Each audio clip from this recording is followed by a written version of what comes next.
Hello there, wherever you are in the world, and so much love to each and every one of you.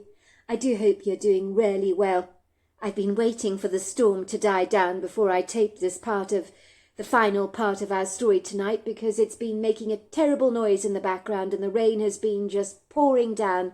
But now it's all cleared up, so I'm about to share part 4 of this story with you tonight. So go and get yourself a lovely drink of some kind, and if it's something unusual, let me know about it, because I really do enjoy hearing from you. So before we get started, don't forget to subscribe to the channel, click the notification bell and the thumbs up.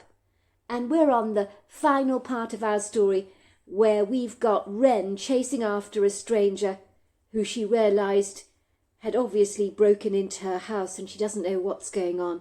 So let's see where the story leads. I foolishly, rather senselessly, did not engage any rational reasoning as I ran after the intruder. The stranger had scrambled through the hole in the fence, and so I followed behind as he ran straight into the woods. Looking back, I don't know what the hell I was thinking, but it seemed instinctive to chase after this man who had broken into our house, but I'm not sure what I thought I would do if I actually did catch up with him. I didn't stop to think about the repercussions of my actions. I didn't have any time to grab a torch or a defensive weapon of some kind, so the woodgrove was dark and somewhat menacing in this dingy grey light that made everything ambiguously vague. It was only the intruder's headlamp that enabled me to see the path ahead of me. Occasionally the moonlight spilled through the trees, so that sometimes the path would light up with the spillages of ethereal moonspray. "Stop!" I called after the stranger. "Stop!" The figure continued to run, and I gave him chase. I was heaving and gasping. My cold was making my attempts to catch up with the stranger rather feeble, and extremely precarious, to say the very least. I failed to see there was a huge dip in the ground, and I completely lost my footing and fell over. And suddenly I went tumbling across the forest floor, my torso crushing my arm under me, and I cried out in pain as I'd pressed my body weight against my wrist at an odd angle, and it hurt really badly.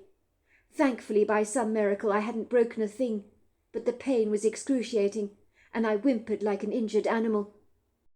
All of a sudden I had this weird feeling that somebody was watching me. I was sure it was the intruder who had just broken into our house. He was probably hiding close by and watching me, because I had lost him during this run. I realised he could be anywhere among this extensive labyrinth of trees, and I wouldn't necessarily be able to see him. Suddenly, in my vulnerable position, I realised the error of my thinking. Someone had broken into our house, and I had given them chase. Thankfully, I'd lost them. If my parents knew what I'd done, they'd think I'd lost leave of my senses. I could almost envisage my father shaking his head regretfully and saying, "Wren, love, what the hell were you thinking? If someone breaks into your house, you don't chase after them. That's asking for trouble. You're a young lady. You haven't got the strength to resist an intruder. You should have called the police and kept yourself safe at all times." My father was right, of course, about many things, but I'd always been the headstrong, impulsive one in our family that never thought before I took action of any kind.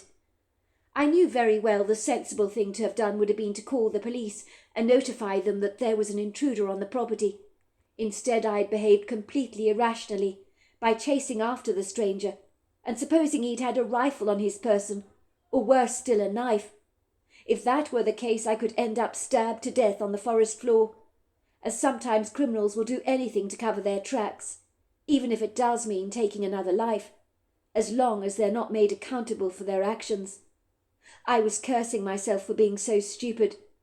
I was actually glad the stranger had got away, and I felt glad that my father had not witnessed the moment when his daughter was not exactly thinking right.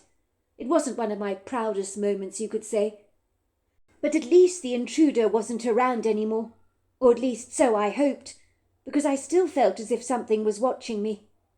I stood up, brushing away the leaves that had gathered on my sweatshirt and joggers, and all of a sudden the fierce tickle at the back of my throat got so very bad that I found myself bending over the ground, coughing furiously. I thought I was going to choke on my own tongue. I leant over, coughing hard. It felt as if I had knives in the back of my throat. But try as I might, I couldn't stop the relentless coughing. My ribs were hurting, and my lungs felt as if they were about to self-combust. In fact, it was so awful that if I had eaten anything, the coughing would almost certainly have brought my food up, and I would likely have choked on my own vomit.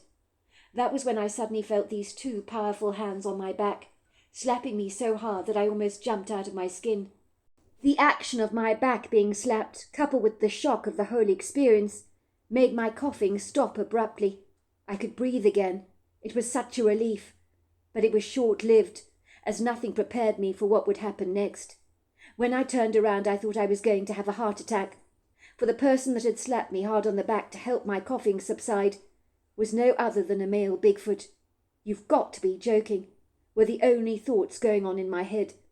For a moment I locked eyes with the extraordinary creature, but I'd never seen anything so huge or intimidating in my entire life. He was quite literally what my darkest nightmares are made of. For a moment I stood there staring at the Bigfoot, as if I couldn't quite believe what I was seeing. There must be something hallucinogenic in that cough medicine, I told myself, because this is not what I'm actually seeing.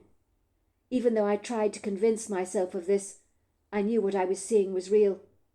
The Bigfoot nodded at me politely and promptly turned around and walked away through the trees. I was shaking like a leaf, relieved to see he had gone, not giving a second thought to the fact that he'd helped me stop coughing, and if he'd wanted to harm me in any way, he could have done so already. I stood there in a stunned stupor, feeling both bemused and bewildered at the same time by what had just transpired. If I had thought the strange encounter with a powerful Bigfoot was incredulous, I hadn't seen anything yet. The evening had only just got to a flying start, and things were getting increasingly interesting. Little did my grandmother and her guests know that while they were happily tucking into linguine with meatballs, I was bumbling around in the woods, caught up in a paradoxical experience that didn't feel remotely real. Suddenly an obscure figure came running down the path through the trees towards me. It was Adam Carrington, of all people.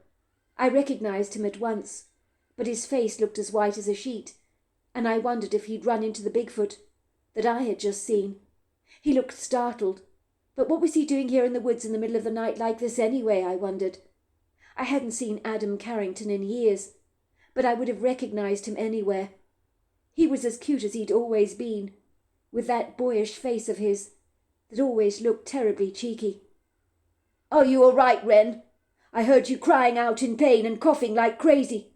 You gave me one hell of a scare. I thought you were dying," he said to me, almost stumbling on his words, he was shaking so much. I stared incredulously at Adam. "Oh my God, it was you, wasn't it?" I suddenly realized, because the figure that had left our kitchen moments before had been no other than Adam Carrington. "Adam, you broke into my house. What the hell were you doing?" "And you went chasing after me," said Adam. "Are you crazy, Wren? I could have been the Boston Strangler for all you know. I could have been carrying dangerous weapons on me. I could have potentially threatened your life. Did you stop to think of that for a second? No, I suppose you did not." "What's that supposed to mean?" I asked. "What's that supposed to mean? That's a stupid question to ask, Wren. I can't believe you impulsively gave me chase like that. It's insane, especially since you weren't even carrying a torch. You could have hurt yourself badly.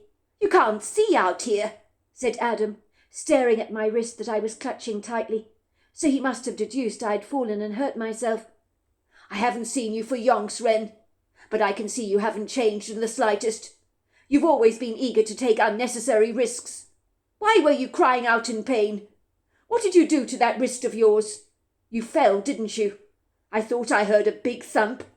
And all that coughing, it freaked me the hell out. I came back because I thought you were dying. You sounded as if you'd run out of breath, and I knew I had to help you. I couldn't have your death on my conscience, could I?" "Ha ha, very funny," I said sarcastically.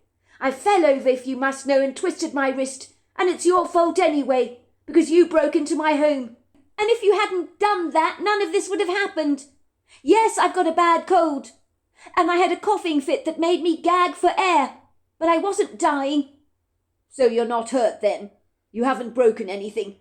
said Adam, glancing at my wrist with a frown on his face. "I'm fine, Adam, perfectly fine," I snapped. "I'm surprised you even care, and actually came back to find out if I was all right. But what the hell were you doing breaking into my house in the first place? I think you've got some serious explaining to do." "Calm down, Wren. I'll explain." I was so outraged with Adam about what he'd done that I clean forgot about the Bigfoot that had appeared out of the shadows and slapped me on my back so that I stopped coughing. Adam Carrington was the quintessential reason I was in the woods, chasing after a so-called intruder, who happened to be someone I'd known for many years at school. I wanted to know what Adam Carrington meant by sneaking into our house in the middle of the night like this, and quite literally scaring the bejesus out of me in the process. He was a good person, so his incongruous behaviour on this night was unorthodox. "Look, I came back to check on you, didn't I? I couldn't run away knowing you might need my help. But I admit I didn't want to be seen by you. That's the last thing I wanted. But my conscience got the better of me, and I couldn't leave you. Not when you sounded as if all the breath had left your lungs. You gave me quite the scare, you did." "That's the point, though, isn't it?" I said sarcastically. "Intruders don't ever want to be seen. But you, Adam, you're the last person on the entire planet that I would think would get off on breaking into people's houses. I thought you were at university studying to be a doctor, but it seems you've started up a sideline profession of breaking into people's houses. I'm sorry to tell you, Adam, but all the family jewels are in the safe, and I don't know the combination number, and even if I did, I wouldn't tell you what it was." "I wasn't after any of your jewellery, Wren. I wasn't after anything like that. I'm no thief." "You could have fooled me. Then what are you doing sneaking around our house so furtively?" "Well, to be fair, I thought no one was at home. I heard your family were going out for the evening to celebrate your grandmother's 80th birthday. I thought I'd clandestinely pop over to your house while you were out for the evening, and no one would be any the wiser. I didn't know you were in. I didn't mean to alarm you." "Oh, so that makes it all right, does it then, Adam? You're lucky I didn't call the police on you. You still haven't answered my question. You managed to be terribly evasive. Why did you break into the house?" "I told you I didn't break in. Well, not in the way you think," said Adam. "I used the keys for the kitchen door and let myself in. I still have my keys from when I used to live at your house." "But why the hell would you do that, Adam? It makes no sense to me. Don't tell me you were getting nostalgic feelings about your old home and decided to check it out while you thought everybody was out." "It's complicated," said Adam, making a face. "I'd rather not talk about it if you don't mind. I promise you this, it will never happen again, hand on heart. I don't make a habit of breaking into people's houses. But this was an exception to the rule." "Good, I'm glad to hear it," I said sarcastically. "For the record, I do genuinely miss our old home. My mother never notified me she was selling the place, so I returned from university to discover that she'd purchased Twinkle Star Cottage. I learnt your parents had bought our home. I was mortified. It turns out my mother didn't want to interfere with my studies, so she only told me we had moved when I was returning home for 3 weeks. "Well, that's water under the bridge now, Adam, and you know it. You came to our house for a reason, Adam, and if you don't tell me what it was, I will call the police, and furthermore I will tell my parents you were ferreting around the property furtively, and that you let yourself into our house for reasons unknown. I'm sure you wouldn't want me to do that, would you? I think the police would take a dim view of you letting yourself into the house that no longer belongs to you. It would certainly be a blight against your name, I'm most sure." "Oh, for goodness sake, Wren. You've known me all my life. We were at junior and senior high together. You know my character. You know I wouldn't do anything wrong. I would not do anything that would upset you or your family. My mother is at book club with your mother. They're close friends. I've always been principled." "Are you kidding me, Adam? You call yourself principled? Are you joking? I think your letting yourself into our property without us knowing is very upsetting. I don't know what else you call it. You still keep evading the question. What the hell were you doing there? You didn't just let yourself into our house for no reason at all. You wanted something, didn't you? The question is, what is it that you wanted?" All right, said Adam, raising a hand. I'll tell you why I was there. But it was all perfectly innocent. Perfectly innocent? Is that what you call it? I scoffed. Loitering around someone's property in the middle of the night is not perfectly innocent, any way you look at it. What the hell were you doing, Adam? You don't know how freaked out I was when I saw you running out of our kitchen. I think my heart almost stopped for a moment. Well, it didn't stop, did it?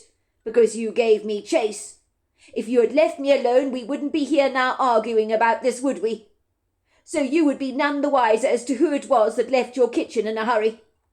I could have been anyone, couldn't I? Are you kidding me, Adam? I'm glad you weren't some nefarious creep that broke into our property for sure. But I want to know exactly what you were doing in our family home. I have a right to know this. You need to come clean with me. I needed something of mine that my parents left in the attic after they sold the house to your parents. Oh my God, Adam! Is that what this is about? You went through all this to get something out of the attic, when all you had to do was ask my parents and they would have gladly returned your property to you. I couldn't trust your parents to return my property to me, could I? I couldn't afford to take the risk. I thought the most reliable way to retrieve the item I was looking for was to do it myself without being seen. It would have worked if you hadn't been at home. Don't put this on me, Adam. None of this is my fault, and you know it. This is all about you. You're the one that has wronged me. And besides anything else, my parents are good people. If you left something in the attic, they would have gladly returned it to you. I know they would have. That's the big question, Wren. Would they have returned it to me? Remember Mrs. Harding from school? I'm sure you haven't forgotten about her. That woman was excruciatingly painful. She scarred me for life, she did, let me tell you. Oh, you mean the teacher who was a kleptomaniac? Is that who you're talking about? What has Mrs. Harding got to do with anything? Well, I remember she stole my very expensive cell phone from me, confiscating it and never ever giving it back. She told me straight to my face that she had given it back to me, and then I saw her using it as her personal cell phone in the school cafeteria of all things. I told my mother about it, and she told me to let it be. So since I've been duped before, I guess you could say I've never been 100% trusting of people to give back something of mine, especially if it has a monetary value. Wait a minute, Adam. Let's get this right for a moment. Are you saying what I think you're saying? That the thing you took from the attic is valuable? Pretty much. If you must know, it's worth $40,000. $40,000? I said, whistling. You left something of that value in the attic? Are you absolutely insane? Who does that? Well, I didn't know it was worth so much at the time, or should I say they were worth so much. But when I discovered the value of them, I had to get them back. I was afraid if your mother knew the value of my property, she would pretend she'd thrown it away or something, and keep it for herself. That's what Mrs. Harding would have done. And I really need that $40,000. I'm skint at the moment. Otherwise I wouldn't have done something like this. And when I say skint, I mean really skint. I've got hefty student loans I need to pay off, and all the rental costs and goodness knows what else. It isn't even funny. Sorry, Adam. None of this makes sense to me. I mean, what are these things that are worth $40,000? I asked him, raising a brow. It's not a couple of old watches or something, is it? Absolutely not. It's Pokemon cards, if you must know. At this I burst out laughing, as if Adam was speaking a foreign language, because it was impossible to believe that Pokemon cards could be worth $40,000. Are you kidding me? Pokemon cards! We used to play with them at school. There's no way they're valuable. My collection is valuable. It's in mint condition, if you must know. And I checked online, and the cards I've got together are worth $40,000. And I'm not joking. All right, Adam. Supposing I believe you. Where are these cards you're talking about? I don't see them on your person, I said, and I want to see them. I put the tin box that contained the Pokemon cards down by a tree, further down the path. I had to come to your rescue when you started coughing so badly. And you didn't want me to see your box of ill-gotten treasure. Is that right? Something like that, I suppose. The way I see it, Adam, given you caused me a scare tonight, you owe me big time. Adam frowned at me. You see, this is exactly what I'm talking about. The moment you talk about large amounts of money, people always get greedy, don't they? That's exactly why I did what I did tonight. Because if your mother did give me my Pokemon cards back, she might have demanded half of the money I got for them. That's what you want now, isn't it? You want to blackmail me. I don't want to blackmail you, Adam, and I certainly don't want half of your money. But I do want something. And the reason I want something is because you gave me a scare tonight. And you owe me for that. I want another golden retriever puppy. You see Scampy, the dog you heard barking in the house. He's 14 years old now. And he's getting on. One day he won't be around anymore. And I've been meaning to get another puppy, so that when Scampy is no longer here, I have another friend with me. And his loss isn't as bad as it could be. Now the Ellis's golden retriever is having puppies. Very, very shortly. She's only asking $500 for those golden retriever puppies, in order for them to go to good homes. They are available for sale in about 4 weeks' time. Now I want you to get me one of those puppies. I'm asking you to spend $500 of your $40,000 to buy me one of those puppies. It's the least you could do in the circumstances. And then, in return, I promise I will not tell anybody about the fact that you broke into my house tonight. You really are a piece of work, aren't you, Wren? $500, it's still a lot of money. And it's pretty steep to pay for your silence. This is extortion and blackmail, as far as I'm concerned. Come on, Adam, be a sport. I could have asked for half of the money, couldn't I? Worse still, I could have gone to the police. Besides anything else, you owe me, and I really believe that. You scared me half to death tonight. I was alone at home on my own, feeling utterly miserable with my cold. $500 for a puppy isn't a big deal. And that price is a gift from the gods for a golden retriever, because let me tell you, they are much more expensive than that normally. All right, I'll get you a golden retriever pup from the Ellises, but only if you promise to keep stum. Have I got your word on that? I promise.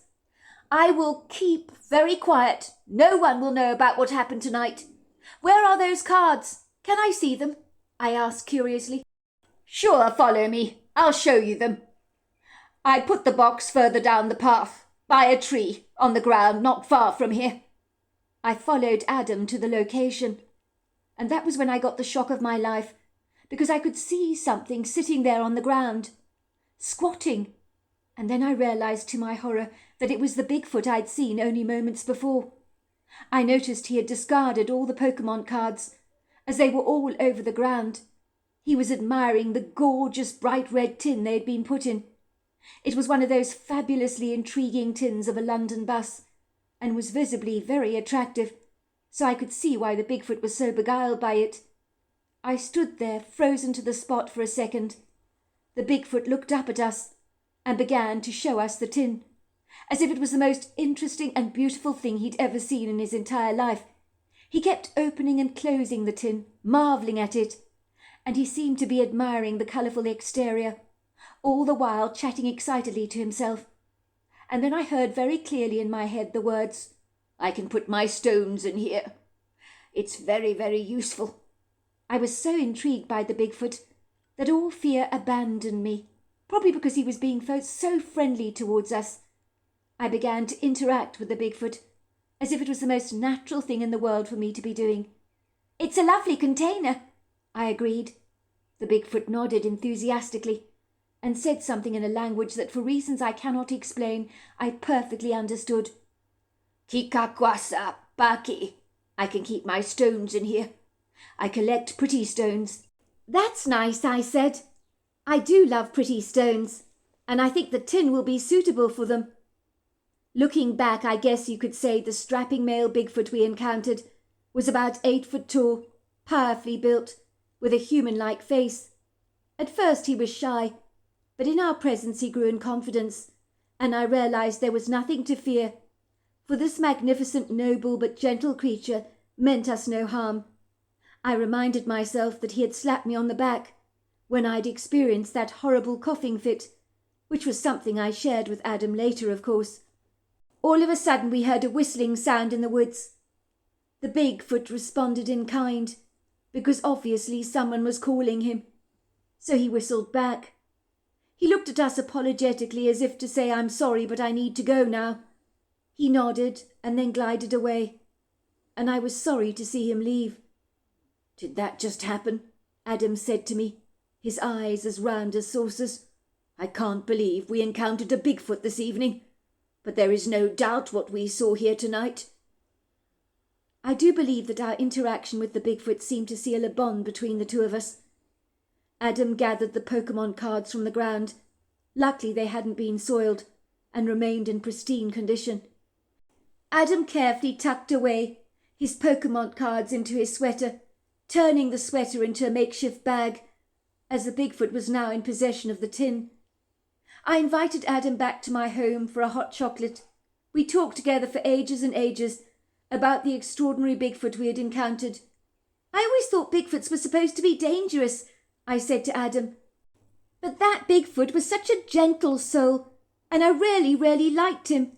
I was actually sad to see him go. Who would have thought that? I mean, the creature was so massive, so huge, so intimidating. But he was just a big teddy bear, wasn't he?" I felt the same about him. Initially, when I first saw him, I was absolutely terrified. My heart was thundering through my chest. But then I just picked up on his gentleness and the way he was examining that tin. I was overwhelmed by what I was seeing. It's such a shock, isn't it, to think that the Pokemon cards, he just sifted them out all over the ground. And he was admiring the tin they were in. "It's hilarious," Adam admitted. He thought the cards were worth absolutely nothing, and that the box was a treasure. Well, you know what they say. Somebody else's treasure is another person's junk. "True enough," Adam said. "I certainly shall never forget this extraordinary evening." "Yes, I shan't either. I thought I was missing out not going to my grandmother's 80th birthday bash. But what happened tonight is 1,000 times better than any birthday party. Minus the scares, of course." "Minus the scares, it was a pretty spectacular evening," Adam admitted. I had really enjoyed spending time with Adam Carrington in my home, where I'd plied him with the hot chocolate, until he finally left, promising me faithfully he would get me my golden retriever puppy. My family arrived home from my grandmother's birthday party, full of the joys of spring, of course. It was clear everybody had had a wonderful time. My mother put my 2 siblings to bed, and then returned to see how I was doing. True to her word, she'd brought me back a big bowl of ice cream. "You poor, poor thing, Wren," she said sympathetically. "You really missed out this evening, didn't you? I felt so terribly bad leaving you behind at home like this, watching the television, while we had such a perfect evening. You must have been bored out of your skull, being all on your own like this." I grinned to myself, enjoying my own private joke, because I was thinking, "Mum, you have absolutely no idea. While you were out celebrating Granny's birthday and feeling sorry for me, I was having an adventure all of my own, one that I'll never forget, one that I shared with Adam Carrington of all people." My grandmother was so animated when she returned home from the venue, her face so alive. She looked like she was half her age. "It was a wonderful evening, Wren dear," she told me, "but I wish you'd been with us. It was very stoic of you staying at home in the way you did." "Granny, I didn't have half a bad time," I assured her. When everyone finally went upstairs to return to bed, I remained on the sofa with the crochet blanket covering my body and Scampy lying devotedly at my feet. My thoughts kept alternating between the Bigfoot encounter I'd just had and Adam Carrington himself. I knew that after such an eventful, exciting evening, that all sleep would be denied me, and that certainly appeared to be the case. What Adam Carrington did not know was that ever since I was 7 years old, I had nurtured a secret crush on him through junior and senior high. But he had never appeared to be interested in me, nor had he given me a second glance. When Adam had gone off to university to study medicine, I never thought there would ever be a chance of us getting together. He would never be interested in a stylist from his hometown, who he had barely acknowledged at school. Yet on this very special night, when I discovered the intruder in our home had been no other than Adam Carrington himself, and he had come to my rescue in the woods, I had personally felt that sparks had been flying between the two of us. But then again, maybe I was deluding myself. Maybe that's what I wanted to believe. I reasoned with myself that Adam was very rarely in town these days, as he was at university, so he was unlikely to be interested in a lass from his own hometown, especially one who was only a stylist. Adam, of course, was true to his word, because 4 weeks later there was a knock at my door. It was on a Sunday morning. "Funny," said my mother. "I'm not expecting any visitors today." We were all sitting at the breakfast table at the time, and the next thing I knew was that my mother came into the kitchen with Adam lagging behind her. Adam was carrying a big cardboard box in his hands. "This is Adam Carrington, love, but then again you probably know that already. He's come over to see you." My father looked up from me to Adam, as if to say, "Is something going on here that I know nothing about?" My father's face broke out into a big beam, as he was always going on at me about meeting a nice young man, and Adam Carrington would be the kind of boy that every father would want their daughter to end up with.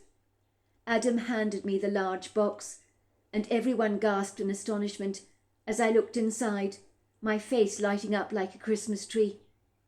"Oh, he's adorable," I said, retrieving the fluffiest puppy from the box with its bright button eyes. Scampy ran over to my side, barking enthusiastically, and then he eagerly began to lick the little golden retriever's face, while my sister and brother were squealing in delight as they played with the gorgeous puppy. I could see my parents giving each other side glances. I knew exactly what they were thinking. Why is Adam Carrington buying our daughter a golden retriever puppy? The truth was, they never found the answer to that question. It always remained a mystery to them, but I knew why he'd brought me that puppy. Adam Carrington.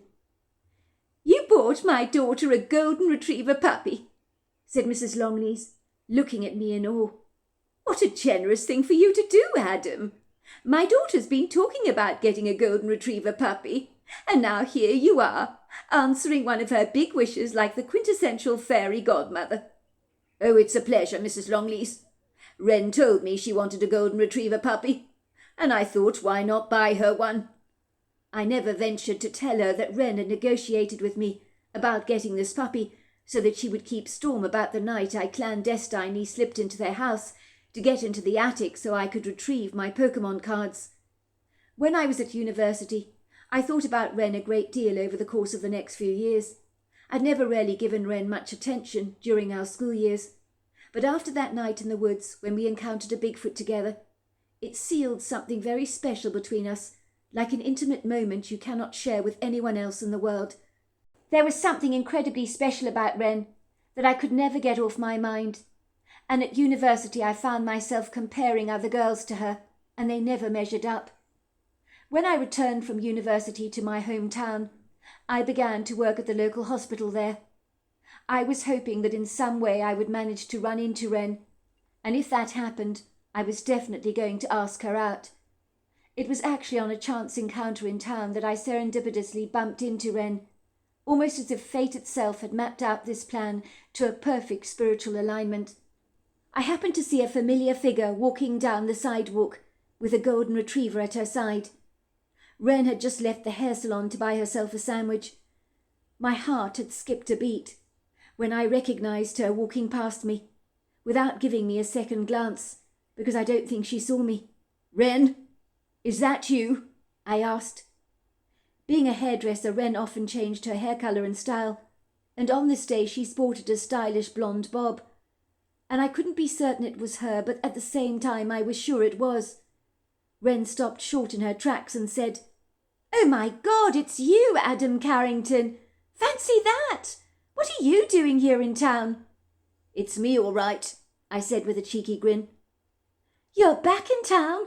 She said, raising a brow. I sure am. I've got an apartment opposite the hospital, if you must know. I'm staying here in town for good. You surprise me, said Wren. I'd never have thought someone like you would come back to our town. When people tend to stretch their wings, they usually fly, and you never see them for dust. But you're back again. That really is good news. True enough, I said. But my roots in this town do run deep. I guess I thrive in a familiar environment, and I don't do change all that well. You're a bit like me in that regard, and it makes perfect sense to me, said Wren. I love this part of the world. I'd never want to live anywhere else. My parents built me a cottage on their property so that I can be independent but still around my brothers and sisters, which is really cool, you know. And believe it or not, my grandmother is still going strong. Wow, that's amazing, I said. It's very good to see you, Wren. You're looking good, really good. Thanks. You don't look so bad yourself. Wren paused for a moment and said, You remember that night in the woods with the Pokemon cards and the Bigfoot? How could I forget that? I said. I still see him sometimes, Wren whispered. The Bigfoot, I mean. You've seen him again? I asked, looking surprised. For real? I would say I've seen him about 6 times. In the woods, of course, when I take Beethoven for a walk. This is Beethoven, by the way. The golden retriever you bought me, remember? Good Lord. He's a dead ringer for Scampy, isn't he? A magnificent-looking dog. Scampy died 3 years ago, said Wren sadly. But thankfully Beethoven helped me pull through my grief. I certainly did the right thing negotiating with you over those Pokemon cards. Who could have imagined they were so valuable? And I still remember the night you broke into our house to get them. I didn't break into the house, I slipped through the door. Well, it's the same thing really, isn't it? So you say you've seen the Bigfoot 6 times then? I sure have. I think when the Bigfoot senses I'm around, he shows himself to me, because I suddenly see him. He looks at me, we make eye contact. He then nods and just glides away. I don't think I'm actually seeing him by accident. No, I doubt you are, I admitted. I guess he regards you as a friend, which is why he acknowledges you and shows himself to you. I doubt he would do that for anyone else. I think after he thumped your back when you had a coughing fit, he felt strangely connected to you. And I feel a strange kind of connection to him too. But of course you do. That makes an awful lot of sense to me. I suppose it does, really. It's very good to bump into you, Wren. How about we continue this conversation over dinner tonight? Are you free by any chance? I know a fabulous Italian restaurant we can go to. I love Italian food. It sounds lovely. I'd love to join you, Adam. Over dinner that night, I think Wren and I knew that we had strong feelings for each other, and so within a month of dating we both got married in a small intimate ceremony. Somehow I do not think we would be together if I hadn't slipped into her house at night to retrieve those Pokemon cards from the attic. Wren had felt so let down by a cold that had forced her to remain at home. But had she not been at home that night, we would never have been entwined in an intrepid adventure that involved a male Bigfoot, along with a pack of Pokemon cards. So maybe in the grand scheme of things, there really is a divine plan, and some things are just meant to be. So there you are. That's my story. Wow, what an incredible story. Until next time, goodbye and good night.